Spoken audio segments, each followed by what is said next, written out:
असगर मुस्लिम university Ahmedabad UP में ना? UP है क्या?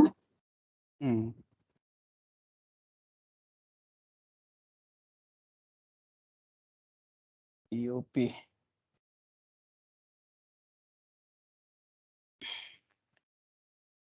फिर आपका नेक्स्ट होगा सेल्फ रिस्पेक्ट मूवमेंट। तो ये लोग का तो बस आपको लीडर ही जानना है कौन कौन है। E B Ramaswamy Naikar,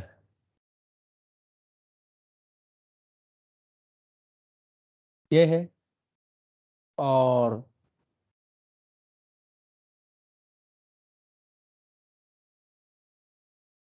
Deccan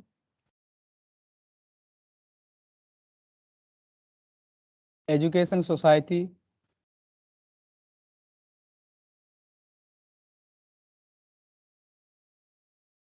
MG प्रणादे। फिर the servant society of India है आपका। Servant society of India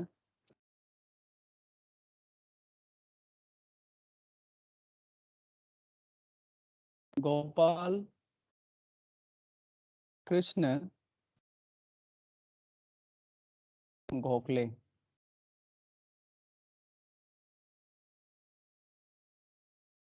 GOKHALE Gokhale. और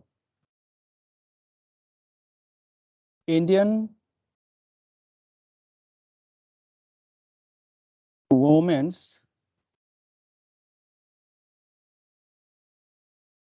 एसोसिएशन एनी बिसांत।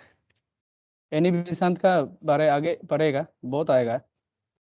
ये अभी कांग्रेस का फॉर्मेशन हो जाएगा कुछ देर में, तो उसका ये प्रेसिडेंट भी होगा। हरिजन सेवक संघ, ये महात्मा गांधी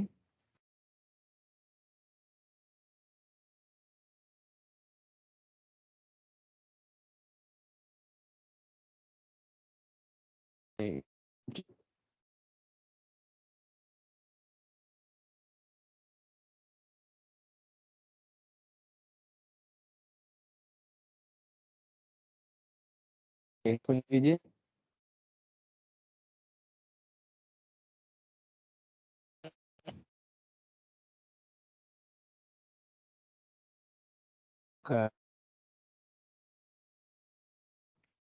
ये आपका बैकग्राउंड देखिएगा तो यही नहीं कर रहा है,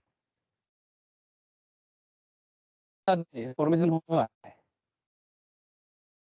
ये से।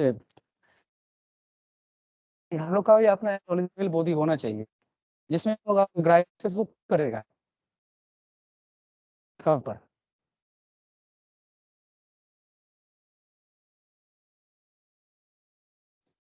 फिर उसी में बहुत सारा प्री कांग्रेस जो पॉलिटिकल एसोसिएशंस बनता है, जैसे Indian league, east India association या इंडियन एसोसिएशन। फिर आपका धीरे धीरे होते होते 1885 को आते आते उस समय लॉर्ड डफरिन हुआ करता था, जो आपका ये है वाइस रॉय है। तो पहले तो गवर्नमेंट लोग मानता नहीं था ये सब बात। फिर एक दिन पॉलिटिकल बॉडी बना लो इंडियन लोग, तो उसमें एक A.O. ह्यूम बोल के एक था, एलन ऑक्टेवियन ह्यूम, जो रिटायर्ड ब्रिटिश मेंबर था इंडियन सिविल सर्विस का। तो वो लोग बोल रहे आके ठीक है आइए आप लोग एक ग्रुप बना लीजिए। तो इंडियन लोग भी अभी थोड़ा डाउट होने लग गया कि पहले तो कभी मानता नहीं था अभी अचानक क्यों ऐसे मान रहा है इस तरह का? तो देखता है आगे। प्री कांग्रेस पॉलिटिकल एसोसिएशंस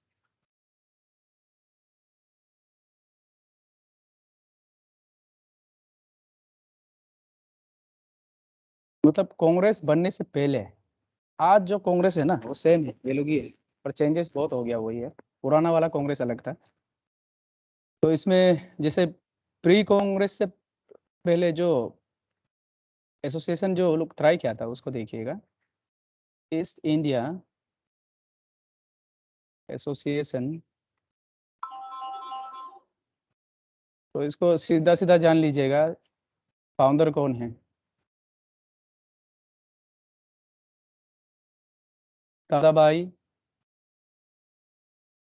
नेरोजी आता है, हाँ ये। और Indian league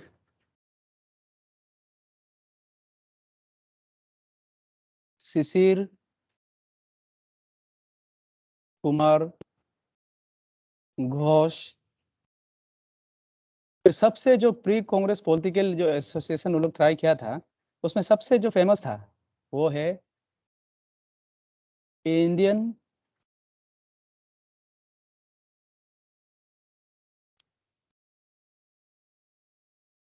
Indian association.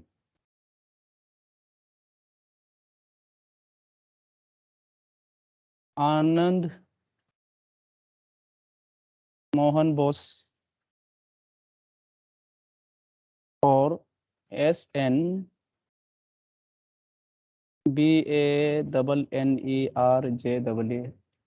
Banerjee 1876 को।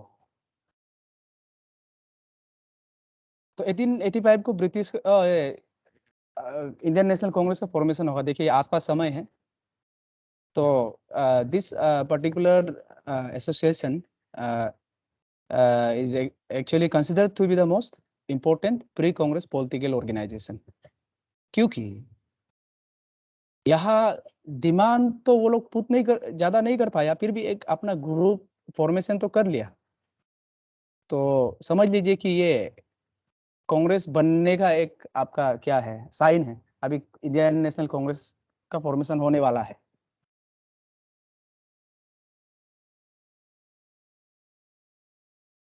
तो कहानी इस तरह चलेगा इसमें। 1885 आते आते आपका उस समय लॉर्ड दफरिन था। इंडियन लोग तो पहले से डिमांड कर ही रहा था, हम लोग को जल्दी से एक ये पॉलिटिकल बॉडी एक बना के दो, क्योंकि एक एक आदमी तो जाके आपका डिमांड नहीं कर सकता है, एक सिंगल लीडर जाके आपका गवर्नमेंट को डिमांड नहीं कर सकता है। एक पॉलिटिकल स्टेबल एक पॉलिटिकल अगर एसोसिएशन बन जाएगा तो क्या होगा, डिमांड पुट करेगा। जैसे अरुणाचल में देखे आपसू आंसू, ये सब क्या है, एक स्टूडेंट क्या है, बॉडी है। तो वो लोग जाके डिमांड पुट करने से, और आप जैसे ये एपीएसएसबी से आपको कोई ये है, मतलब कुछ एक मिस्टेक पकड़ा है, आपका ग्राइवेंसेस को आप सिंगल जाके बोल से मतलब सुनेगा ही नहीं वो लोग। उसी तरह एक बॉडी चाहिए ये लोग को। तो 1885 में लॉर्ड डफरिन था। तो फिर एक था जिसका नाम था A.O. ह्यूम। इन दोनों कुछ डिसाइड किया, फिर इंडियन वाला को बोल रहा है कि ठीक है आ जाओ आप लोग, एक पॉलिटिकल बॉडी बना लो। तो इंडियन लोग भी ठीक है, यही तो चाहिए था, इतना दिन से डिमांड यही है, हम लोग को एक पर्टिकुलर एक पॉलिटिकल बॉडी चाहिए। तो अब ही फॉर्मेशन होगा आपका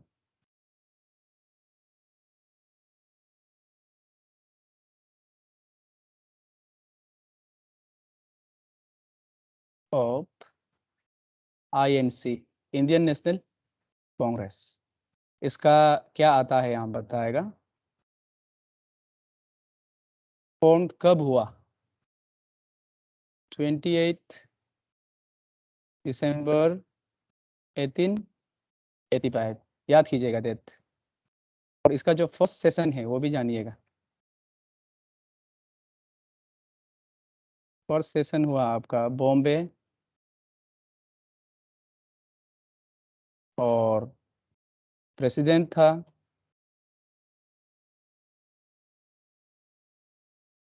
WC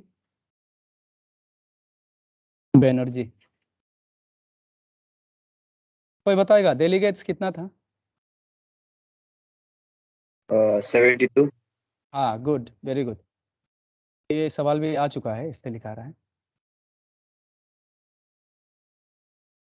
72। तो देखिए, इसमें कभी कभी होता है ना कि हम लोग जो मांगा वो मिल रहा है, पर दाऊद भी करा दिया इसमें। इंडियन लोग सोच रहे हैं कैसा ये लोग ब्रिटिश इतना अच्छा हो गया इतना अचानक।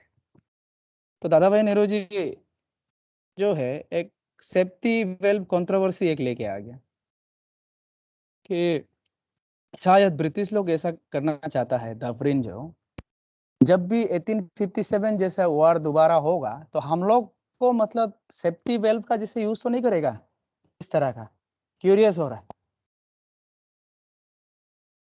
तो बाद में पर ये गलत निकला। मतलब जब लॉर्ड दफरिन का प्राइवेट जो आपका जैसे पेपर होता है वो उसको बाद में जब सब पढ़ने लग गया धीरे धीरे, वो चला जाने के बाद भी होगा, तो देखा तो वो बात गलत निकल गया, ऐसा नहीं था होने में। फिर भी हाँ, दाऊद करने लायक तो है, ब्रिटिश लोग तो कभी अच्छा किया नहीं था। चलो, तो अभी फॉर्मेशन हो गया इसका। फिर शुरुआत में मॉडरेट लोग रूल करेगा इसमें, जो नरम मिजाज वाला लोग। तो मॉडरेट लोग क्या यूज करता था? 3 P's: prayer, petition and protest. तो उससे कुछ होता नहीं था, जाके ये कर दीजिए ना रिक्वेस्ट, या फिर रिटर्न रिक्वेस्ट, या फिर ज्यादा से ज्यादा एक मतलब प्रोटेस्ट कर देगा कि हम लोग का ये डिमांड फुलफिल कीजिए। तो देखिएगा मेजर अचीवमेंट इसका ज्यादा है ही नहीं ये लोग का। तो बाद में ये लोग से तंग आके एक्सट्रीमिस्ट लोग आएगा, पर इससे पहले मॉडरेट मॉडरेट का लीडर नहीं, आप एक्सट्रीमिस्ट का लीडर को जानिएगा। हाँ, फिर मॉडरेट का जो वो लोग का जैसे 1885 से 1905 तक ये लोग का चलेगा, मतलब नरम मिजाज, चलिए ना कुछ नहीं है, जितना दे रहा है ले लेता है इस तरह। पर इसी में बाद में एक्सट्रीमिस्ट फॉर्मेशन हो जाएगा। वो लोग बोल रहा है कि ये प्रेयर, पेटिशन, प्रोटेस्ट छोड़ो, छीन के लेगा अभी से। गर्म वाला, गर्म खून वाला लोग आ गया। जैसे ये लाल बाल पाल, आप लोग शायद सुना होगा, बाल गंगाधर तिलक। पहले लिख लेता है, इसके बाद एक एक कुछ ये लोग का कंट्रीब्यूशन बता देगा। फिर लाला लाजपत राय कभी कभी दे देता है, इनमें से कौन सा है जो एक्सट्रीमिस्ट लीडर नहीं है? और बिपिन चंद्रपाल,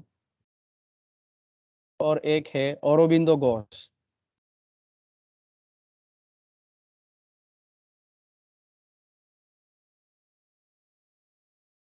ये लोग है एकदम रियल एक्सट्रीमिस्ट।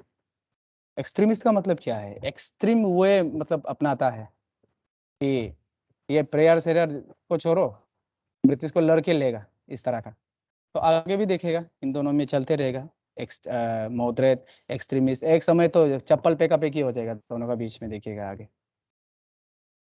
तो एक्सट्रीमिस्ट का जो रियल मतलब जो इमीडिएट कॉज था ना इसका राइज होने का, वो था 1905 में पार्टीशन ऑफ बंगाल।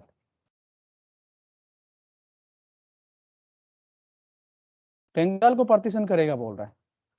आप लोग सोच रहा होगा बंगाल अभी जो बहुत छोटा एरिया नहीं है, उस समय का बंगाल आपका पूरा बहुत ज्यादा बड़ा था। तो ये लोग बोल रहा है इसको पार्टीशन करेगा अभी। जैसे इसका देखिए ये लोग का चाल क्या है, ईस्ट बंगाल को मुस्लिम मुस्लिम मेजोरिटी एरिया बनाएगा, वेस्ट बंगाल को हिंदू मेजोरिटी एरिया बनाएगा, और आपका लैंग्वेज बेसिस में क्या करेगा, आपको बंगाली स्पीकर जो है उसको माइनॉरिटी बना डालेगा। तो उसका क्या मतलब है, उसमें जितना बड़ा बड़ा लीडर था बंगाल से उभर के आ रहा था। तो लॉर्ड कर्जन देख रहा है कि इसको कुछ करना है, यही से हो रहा है जितना प्रोटेस्ट हम लोग का अगेंस्ट में। ये लोग को अगर तोड़ डालेगा, एक दूसरा को डिसयूनाइट कर देगा, तो बात मतलब ये बड़ा बड़ा जो लीडर निकलना शुरू कर रहा है वो नहीं होगा इस तरह का। तो कोई तो मानने वाला नहीं था इसको। Partition of Bengal. और इसी में हम वाइसरॉय का समय भी लिखाया था, लॉर्ड कर्जन। इसका दिमाग था ये करने का। तो एक मतलब वो लोग के लिए भी एक चैलेंज हो गया था कि 8 करोड़ पॉपुलेशन था उस समय। जैसे बिहार, बंगाल, उड़ीसा, असम, बांग्लादेश, ये सबको मिला के ही बंगाल था उस समय। तो इफेक्टिव मेजर ढूंढते ढूंढते इवेंचुअली उसको क्या हो गया, डिवीजन ऑफ बंगाल ही दिखाई दिया। तो अभी पूछ रहा है आप क्यों कर रहा है ऐसा। तो ऑफिशियल रीजन बता रहा है कि पॉपुलेशन बहुत ज्यादा है, too big to be administered. वो तो कोई रीजन नहीं होता है। रियल रीजन क्या था, टू वीकेन बंगाल। चलो, तो ये है मेन रीजन। एक्सट्रीमिस्ट लोग तो सुन के और मतलब उसका आंख बबूला हो गया, कैसा ऐसा कर सकता है ये लोग। तो चलो, उधर जाने से पहले बाल गंगाधर तिलक को दूसरा नाम से भी जानता है, लोकमान्य। और इसको और एक खराब टाइटल देखे रखा है, फादर ऑफ इंडियन अनरेस्ट। मतलब क्या है, पूरा भड़काने का काम कर रहा है इस तरह का। तो ये लोग मौका ढूंढ रहा था तिलक को, एक ना एक दिन इसको सबक सिखाएगा ही जरूर। तो एक दिन चांस मिल जाता है, पैम्पलेट में कुछ या न्यूज़पेपर में कुछ गलत छाप देता है ब्रिटिश का बारे, इसको काला पानी भेज देता है। फिर बाद में वापस आएगा, आपका लाला लाजपत राय को बोलता है पंजाब केसरी। और ये गंगाधर, बाल गंगाधर तिलक लोग कौन सा न्यूज़पेपर वगैरह छापता था उसका हम पीडीएफ भेजेगा, हाँ, सबका। विपिन चंद्र पाल, इसको बोलता है फादर ऑफ रिवोल्यूशनरी थॉट। याद कीजिएगा, ये सब सवाल भी एकदम आ जाता है।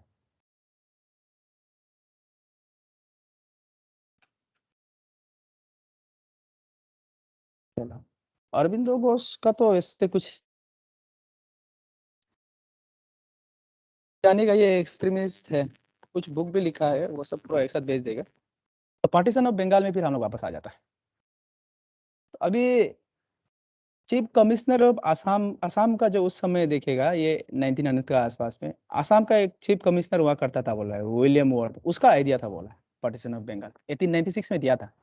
पहले से देखे रखा हुआ था, वो लोग का नजर था बंगाल को लेके। तो पार्टीशन ऑफ बंगाल कतई किसी को मतलब ये नहीं था राजी, क्योंकि सीधा सीधा दिख रहा है ना, ये आर्बिट्री एक डिसीजन लेके आ रहा है। तो इसी को प्रोटेस्ट करने का जो शुरुआती दौर है उसी को बोलता है हम लोग स्वदेशी मूवमेंट। क्रोनोलॉजी समझिए, हाँ।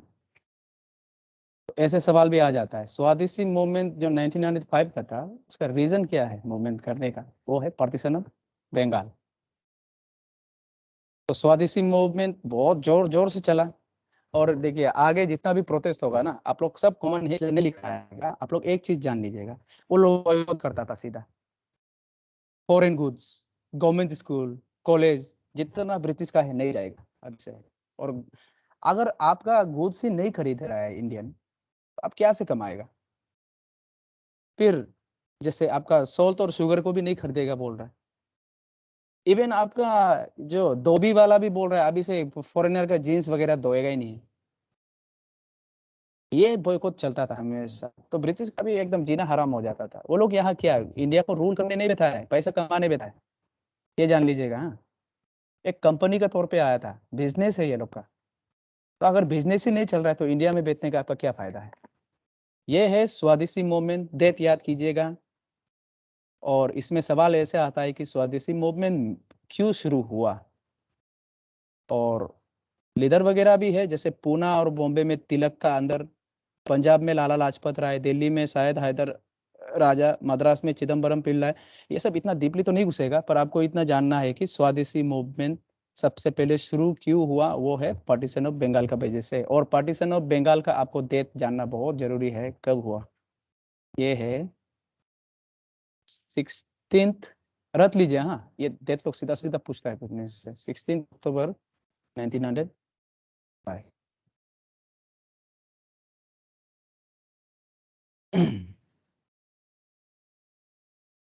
मास पार्टिसिपेशन हुआ इसमें। देखिए फर्स्ट अभी शुरू हो गया, पूरा मास मूवमेंट अभी से शुरू होगा। सभी स्टूडेंट, औरत वगैरह भी पूरा सड़क में निकल के आ गया कि आत्मनिर्भर होना है। जैसे अभी मोदी जी हम लोग का बोलता है रिलायंस, सेल्फ रिलायंस, आत्मशक्ति।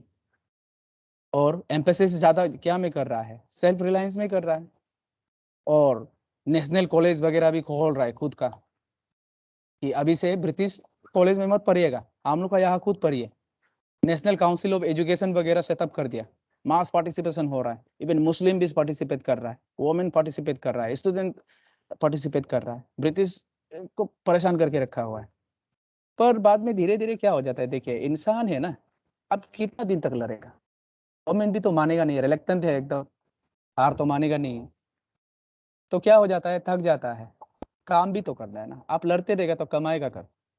और पार्टिसिपेशन किसका ज्यादा होता है, कॉमन पीपल, उसका पास तो पैसा ही नहीं है। जो मिडिल क्लास लोग है वो लोग तो सपोर्ट ही नहीं कर रहा है, तो रुक जाता है ऐसे होते होते। फिर यहाँ में देखिए झगड़ा हो जाएगा अभी। एक्सट्रीमिस्ट और जो मॉडरेट्स है ना, एक्सट्रीमिस्ट बोल रहा है इसको ऑल इंडिया मूवमेंट बनाता है, चलो तो सॉरी ये। फिर मॉडरेट लोग को तो हम पता है ना, नर्म मिजाज वाला है, तो वो बोल रहा है चलो आराम से जैसे चल रहा है अभी चलने देता है। तो इसी बीच में क्या हो गया, दोनों का झगड़ा हो गया। और ये भी आता है सूरत स्प्लिट ऑफ 1907। ये डेट ही सीधा याद कर लीजिएगा। इसमें क्या हो जाता है आपका, एक्सट्रीमिस्ट जो है, जो गर्म मिजाज वाला जो ग्रुप था, वेयर एक्सट्रीमिस्ट वेयर सस्पेंडेड, मतलब कांग्रेस से वो लोग को निकल लिया। तो अभी ब्रिटिश तो ताली बजा रहा है उधर, वाह यही तो चाहता था हम लोग। फिर बैकग्राउंड में आपका ऑल इंडिया मुस्लिम लीग भी क्रिएट हो गई। दिखेगा डिफरेंस बहुत सारा देखने मिलेगा। हाँ, ब्रिटिश और आपको ऐसा लगता होगा कि मुस्लिम लोग भी पूरा मुस्लिम लोग ज्यादातर में पार्टिसिपेट किया ही नहीं। तो इसका ऑल इंडिया मुस्लिम लीग का फाउंडर तो बहुत बार आता है, नवाब सलीमुल्लाह। याद कर लीजिए इसको। क्लियर नहीं हुआ इसको, काट के यहाँ लिख देता है, SALIM, सलीम उल्लाह। फिर अभी देखिए ब्रिटिश का चाल, आप काइंडली इसको ना क्रोनोलॉजी अच्छा समझने कीजिएगा मॉडर्न का, मॉडर्न को, क्योंकि ज्यादातर को पढ़ने तकलीफ होता है, टुकड़ा टुकड़ा टुकड़ा पड़ता है। और कैसे किसका बात कंटिन्यूएशन क्यों ऐसे हो रहा है ज्यादातर पता नहीं होता। आप पता कर लीजिए, बाद में दोबारा पढ़ने जाने से क्वेश्चन घुरा के भी आएगा ना, आप आइडिया लगा सकेगा, नहीं इस समय तो ये नहीं था, क्रोनोलॉजी भी दे दिया ना आप सकेगा। अभी देखिए ब्रिटिश लोग क्या कर रहा है, ऑल इंडिया मुस्लिम लोग भी खुल गया, तो वो लोग देख रहा है, जज कर रहा है, अच्छा मुस्लिम लोग भी अपना लीग खोला हुआ है। तो ऐसा एक एक्ट लेके आएगा जिसका नाम है, देखिएगा, इंडियन, मतलब ये हिंदू मुस्लिम यूनिटी हो जाने से तो ये लोग के लिए और प्रॉब्लम हो जाएगा कंट्रोल करने। तो मुस्लिम को अलग ही रख, मतलब उससे सपोर्ट मिलना ही नहीं है हिंदू को मुस्लिम की तरफ से, ये ब्रिटिश का सोच है। और ऐसा ही हुआ। इंडियन काउंसिल एक्ट 1990 1909, जिसको दूसरा कोई बताएगा इसका दूसरा नाम क्या है? Morley Minto reform. ठीक है, मोरले मिंटो रिफॉर्म। आपको एक चीज हम बता देगा, आप लोग को नोट्स लेना ज्यादा इंपॉर्टेंट नहीं है। नोट्स तो आपको बुक बुक में भी आप देख के भी नोट्स पता कर सकते हैं, पर वो कैसे आ रहा है वो जानना जरूरी है। तो कोई कोई हमको टेक्स्ट करता है, सर वीडियो भेज दीजिए, क्लास अटेंड नहीं कर पा रहा है, तो मतलब ही नहीं, आप नोट्स लेके क्या करेगा? नोट्स तो आपको पोतीगर में भी मिल जाएगा जाके, क्लास बेटी है, फायदा ही नहीं है। नहीं तो नोट्स को भेजने से भी आप समझ में भी नहीं आएगा क्या लिखा है। तो मोरले मिंटो रिपोर्ट से भी आता है। लॉर्ड मिंटो उस समय ये था, वाइसरॉय था, और मोरले जो हम बताया था ना, सेक्रेटरी ऑफ स्टेट, जो वाइसरॉय बनाते समय बनाया था एक सीट। तो इसमें लेजिस्लेटिव काउंसिल को बढ़ाने के लिए एक सेंट्रल और प्रोविंशियल में उतना तक नहीं जाएगा, छोड़ दीजिएगा, पर इससे कैसे सवाल आता है हम बताएगा। इसमें जो वाइसरॉय का एक एग्जीक्यूटिव काउंसिल हुआ करता था, बोला है वाइसरॉय का अंदर बड़ा बड़ा ऑफिसर समझ लीजिए, आज का जैसे कैबिनेट का पावर का तरह। तो उसमें इंडियन एक भी नहीं होता था। सबसे पहले ये सवाल भी आता है, हाँ, सत्येंद्र प्रसाद सिन्हा, SN सिन्हा, ये सबसे पहले एंट्री करने लाए इंडियन। क्या है? he became the first Indian to join the Viceroy's Executive Council. चलो लिख ही लीजिए, became the first Indian to join the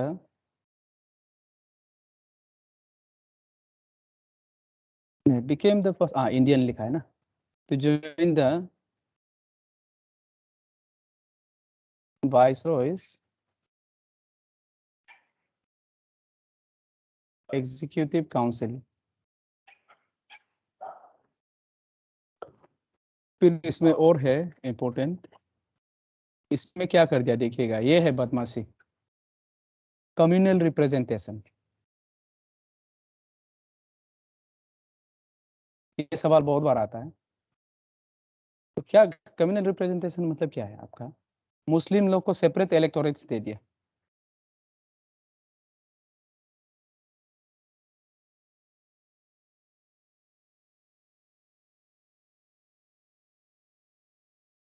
मतलब आप जैसे, चलो नाहरलगन का एक एग्जांपल ले लेता है। इसमें जैसे अ, बाहर से जो लोग आता है, अभी उसको जैसे हम लोग का पेमा खांडू गवर्नमेंट बोल रहा है, आप लोग को अभी हम लोग कम्युनल, सॉरी, एक सेपरेट इलेक्टोरेट्स दे देता है। उसका क्या, जैसे PRC इशू वगैरह भी देखिएगा कि जब भी कोई इलेक्शन होगा तो आप लोग अपना रिप्रेजेंटेटिव आप लोग खुद चुनिए। मतलब क्या है, मुस्लिम का जो लीडर है वो मुस्लिम ही होगा। तो ऐसा उनसे तो एक दूसरे से लेने देना ही नहीं है। जैसे कांग्रेस तो बैठा हुआ है ना सबके लिए, वो मुस्लिम हिंदू नहीं देख रहा है। पर अब मुस्लिम एरिया में, जहाँ मुस्लिम डोमिनेंट एरिया है, उसमें बोल रहा है कि आप लोग का लीडर मुस्लिम ही होना है, तो क्या होगा, अपना लीडर है, अपना अंदर का, मतलब यूनिटी खत्म करने का ये देखिएगा पूरा प्लान है। ये इसमें क्या क्या देखना है बताएगा। SP सिन्हा को याद कीजिए, कम्युनल रिप्रेजेंटेशन याद कीजिएगा, और उसका जो इंडियन काउंसिल एक्ट 1909 को, और दूसरा नाम क्या है, मोरले मिंटो रिफॉर्म।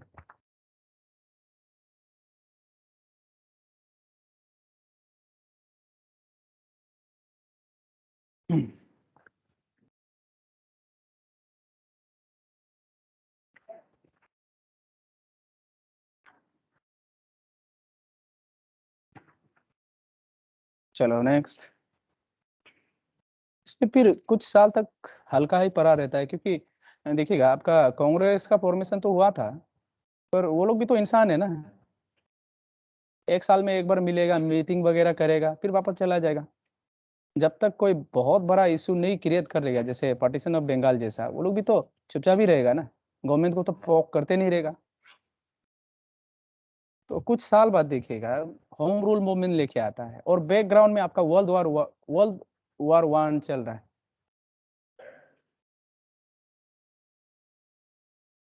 तो उसका रिएक्शन है, देख लीजिएगा कि आपका एनी बिसान देखिए, फिर आ गया।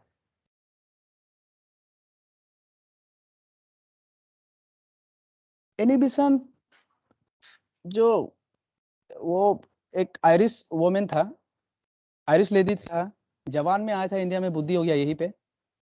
तो वो देख रहा है कि दूसरा जो जैसे आपका ऑस्ट्रिया या आयरलैंड में भी वो ब्रिटिश कॉलोनी जरूर था, पर वो लोग को डोमिनियन स्टेटस दे के रखा हुआ है। मतलब डोमिनियन स्टेटस अभी हम बताता है।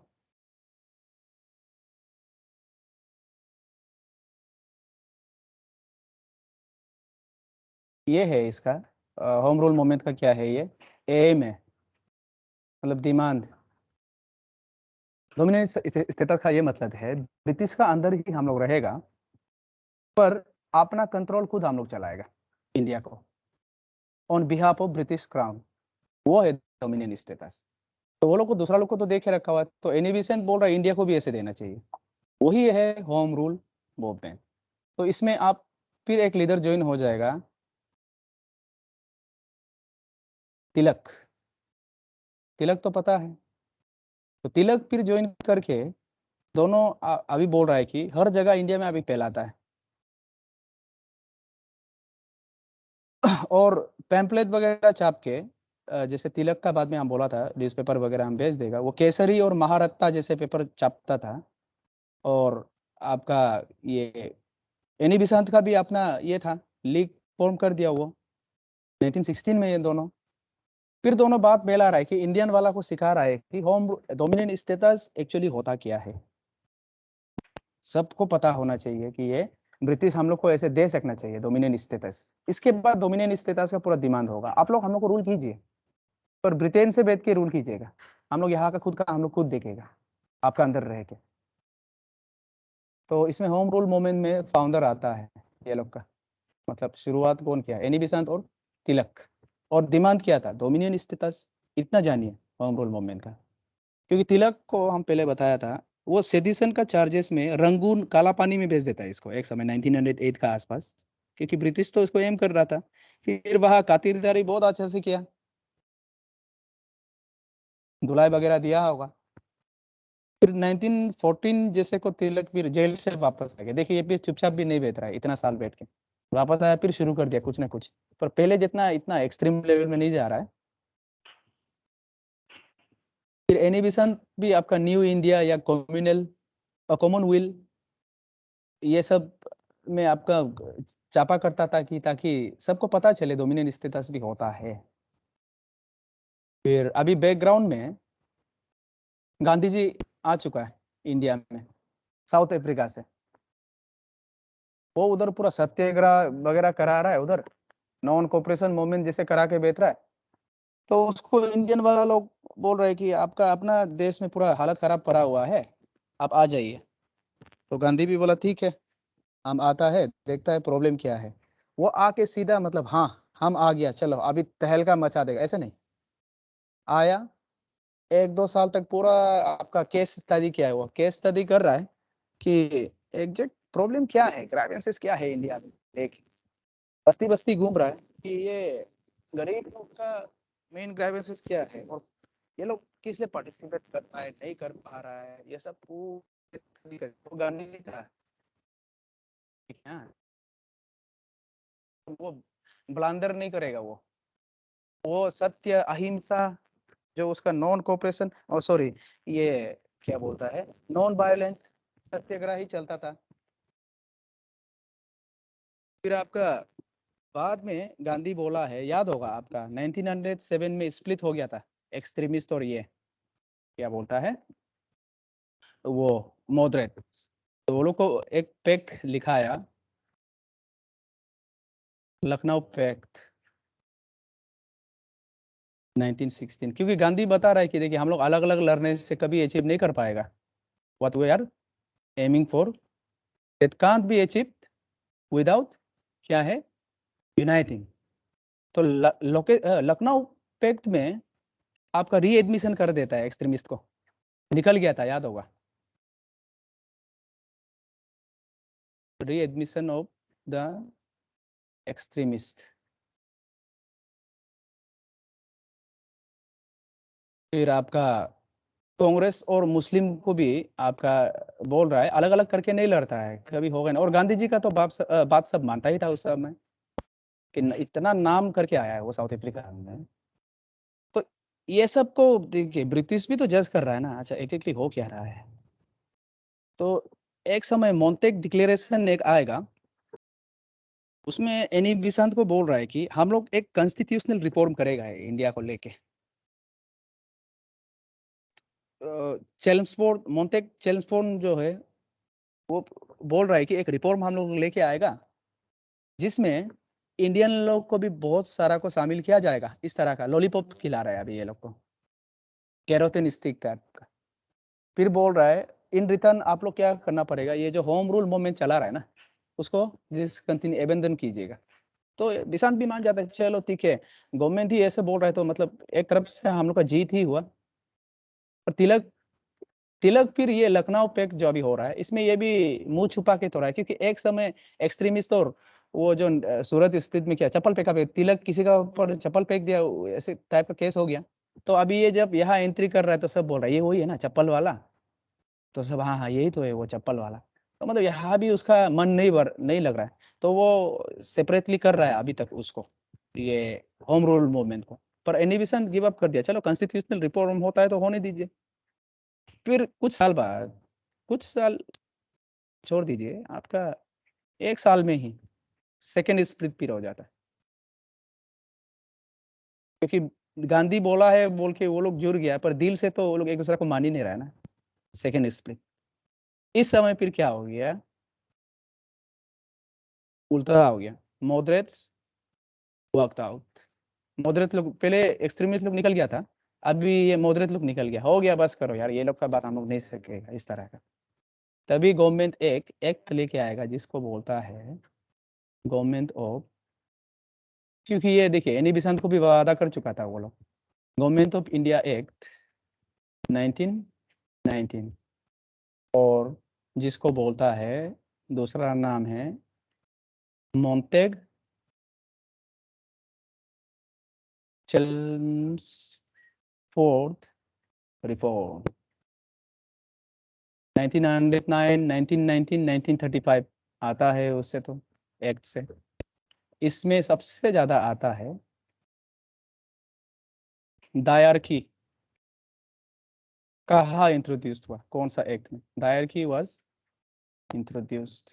दायरकी क्या होता है अभी हम समझा देगा। दायरकी का मतलब होता है आपका, मतलब देखिए इसका ऑब्जेक्टिव है कि ये एक्ट का एक धीरे धीरे रेस्पॉन्सिबल गवर्नमेंट इंडिया में बनाया जाए। तो इसमें प्रोविंस जो होता था, जो स्टेट वगैरह है, उसको एक ट्रांसफर्ड और एक रिजर्व रख दिया। जैसे कि सब्जेक्ट जो एक है ट्रांसफर्ड, एक है रिजर्व। तो जो ट्रांसफर्ड सब्जेक्ट है ना, जैसे इसमें आपका गवर्नर और उसी पर्टिकुलर एरिया का मिनिस्टर्स लोग मिलके क्या करेगा, एजुकेशन या हेल्थ का बारे डिस्कस करेगा, वो लोग पॉलिसी प्रोग्राम ये सब बनाएगा वेलफेयर डेवलपमेंट के लिए, वेलफेयर ऑफ सोसाइटी के लिए। फिर ये जो रिजर्व सब्जेक्ट है ना, इसको गवर्नर और सिर्फ उसका एग्जीक्यूटिव काउंसिल, याद होगा जिसमें सत्येंद्र प्रसाद सिन्हा भी एंट्री किया था, वो लोग सिर्फ मिलके प्लान करेगा इसमें।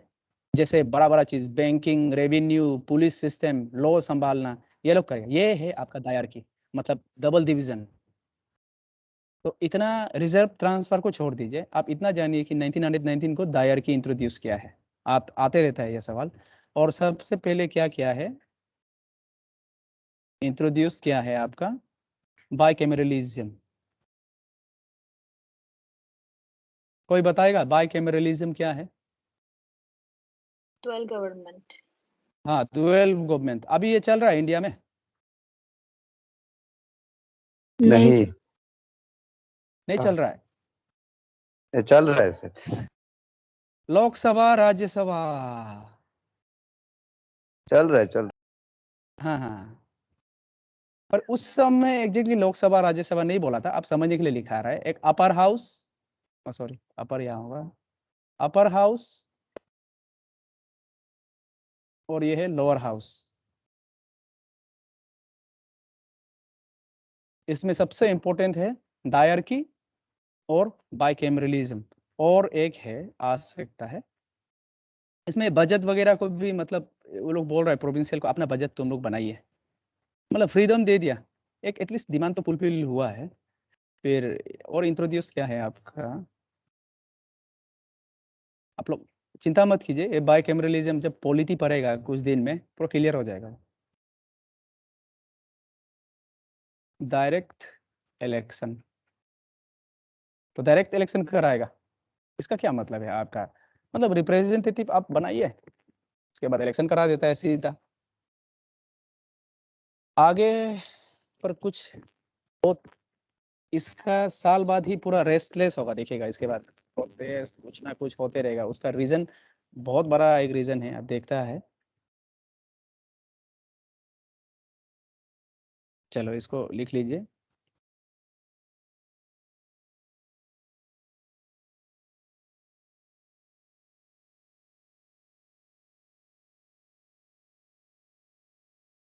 ये इस समय ऐसा हुआ बैकग्राउंड में कि ये जो रिवोल्यूशनरी जो मतलब वो लोग मिलिट्री, ओ सॉरी, टेररिज्म का नाम दिया है ब्रिटिश लोग, जैसे आपका लूट मार, थोड़ा बम वगैरह फेंक रहा है, और आपका मतलब ब्रिटिश गाड़ी को ही लूट रहा है, वाइसरॉय का ऊपर ही बम फेंक दिया, ऐसे ऐसे केस बहुत चल रहा था।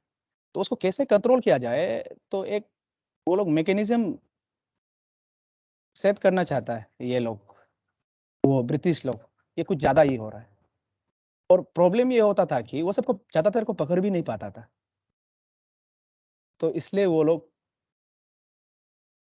एक एक्ट लेके आया है जिसका नाम है आपका रॉलेट एक्ट। तो यहाँ से झमेला शुरू हो जाएगा पूरा, देखिएगा। तो रॉलेट एक्ट में ऐसे बोलता है कि चेम्सफोर्ड जो एक्चुअली एक कमिटी अपॉइंट करता है सिडनी रॉलेट के अंदर, उसी का नाम से रखा है कि ये जो रिवोल्यूशनरी एक्टिविटीज हो रहा है उसको how we can deal with it effectively. तो तुम एक प्लान लाओ, ऐसा एक बिल बनाइए आप जिसमें किसी को भी हम लोग क्या करेगा, डिटेंशन कर सकेगा या अरेस्ट कर सकेगा विदाउट ट्रायल, और बेल भी नहीं होगा, और मैक्सिमम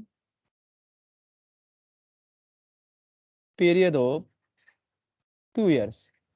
तो देखिए ये तो आपसपा का जैसा ही हो गया, किसी को भी आप थोड़ा डाउट है सीधा जाके घर में घुस के अरेस्ट कर लो, और उसका कोई केस वगैरह नहीं होगा, ट्रायल वगैरह नहीं होगा, 2 साल तक बंद रहेगा वो। तो ये तो देखिए इनह्यूमन वाला एक्ट है, ऐसा कोई होता ही नहीं है, ऐसे दुनिया में कहीं ऐसे मतलब आपका कहीं लॉ में सुनने ही नहीं मिलता है। तो इसी में एक केएफसी वगैरह भी देता, सॉरी सॉरी केएफसी नहीं, आपका केबीसी, कौन बनेगा करोड़पति में भी पूछा था ये सवाल। अच्छा अच्छा सवाल भी आता है वैसे कभी कभी उसमें, पर जब आपका 6 लाख या 25 lakhs का आसपास जब पहुंच जाएगा ना, उसमें बहुत तब सवाल उठ जाता है। तो इसमें एक दिन क्या हो जाता है, डॉक्टर, ये सवाल आया था एक बार, किसको उतार के ले गया था बोलते, खिचलू एंड डॉक्टर सत्यपाल, इन दोनों को उतार के ले जाता है ब्रिटिश। तो अभी पब्लिक बरक रहा है,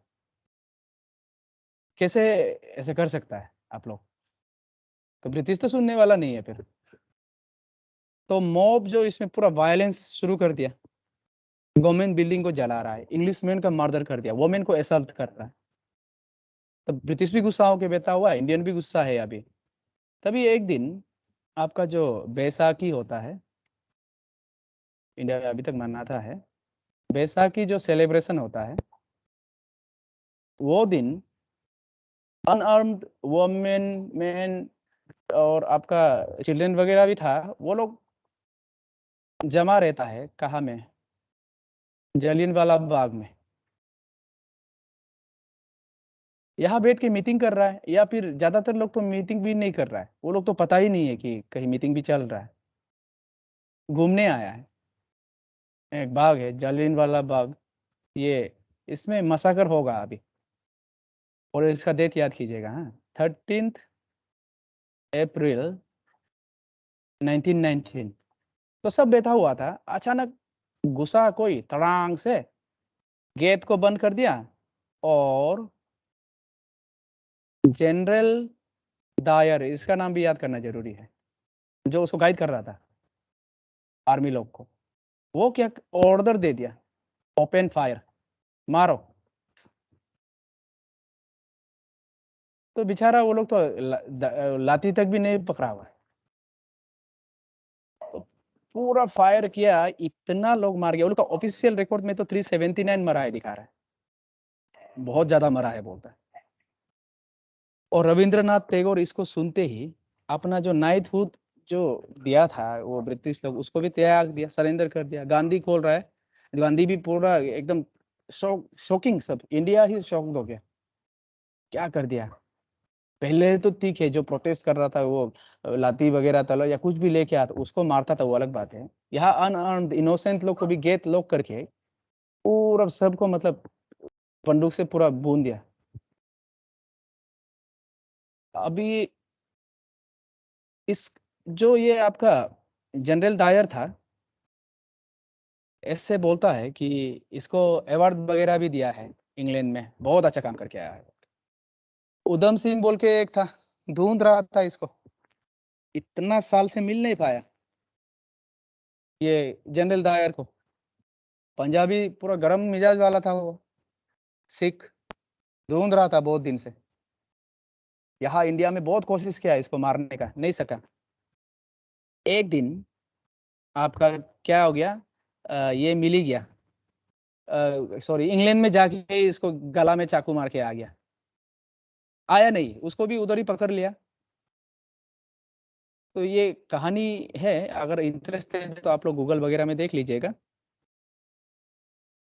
तो इसको लिख लीजिए कहानी, फिर आगे थोड़ा हम इंटरेस्टिंग नहीं होने से भी जबरदस्ती इंटरेस्टिंग बनाने की कोशिश कर देगा। आप लोग साथ में बने रहिए, हमको थोड़ा सा आप लोग थोड़ा 5 मिनट दीजिए, हाँ, थोड़ा 5 मिनट दीजिए।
हेलो हेलो, ये सर जो बोला है ये आज क्लास नहीं करेगा बोल के, हो जाएगा बोल के। अच्छा